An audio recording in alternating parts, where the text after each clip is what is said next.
Hello everybody and welcome to Dev Diary number 12 with me, Chris Pollis. I hope you aren't sick of me yet, having done the third Dev Diary in a row now. At least, it's a new internal company record. It's the modular rock formation time again. I tell you, failures.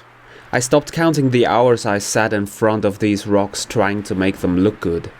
We started with a gigantanormous single mesh, then made rocks we could place and create landscapes from in a modular fashion.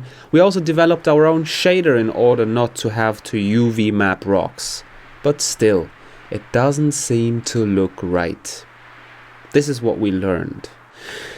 We modeled rocks too low poly with too many sharp edges. Sharp edges prevent our triplanar shader from blending smoothly between top and side textures.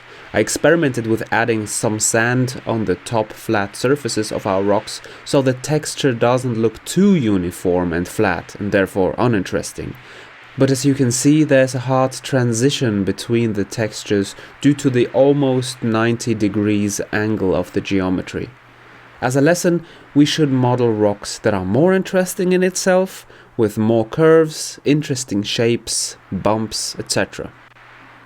Now, the texture seems to look okay from a small distance, but when you zoom out and walk to the opposite side of the area, the texture quickly looks flat, uninteresting, and the tiles get very noticeable.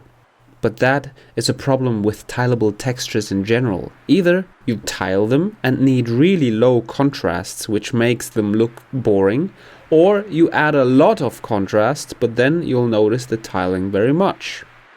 So, as an inspiration, we bought a Unity package from the asset store with rock formations. I quickly threw some rocks together here.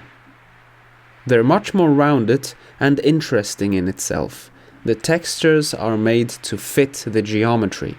So for rock formations of that size to look interesting and nice from up close and from a distance, we probably need to really create much more interesting rocks and tailor the textures. Also, these rocks are modular, as you can see. The triplanar shader works really well for smaller rocks, but not for things of that size. Especially since Unity doesn't calculate an interesting shadow. Look at these formations here.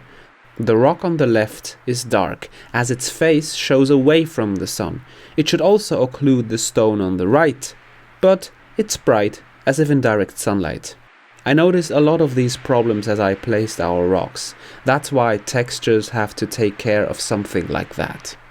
So, we don't seem to progress much with this issue, but we certainly learned some lessons. Next up, some better news. We also started experimenting with post-render effects, like bloom and depth of field. Have a look at how some settings influence the result. Here, there's a fog effect that adds some atmosphere.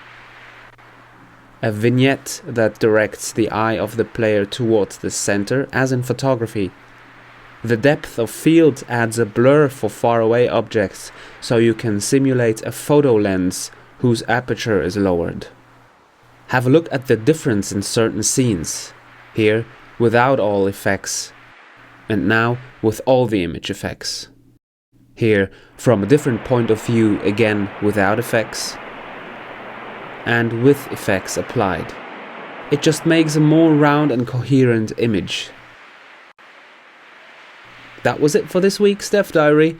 If you enjoy us talking about our project, subscribe to this YouTube channel, like our Facebook page, or follow us on Twitter to stay up to date.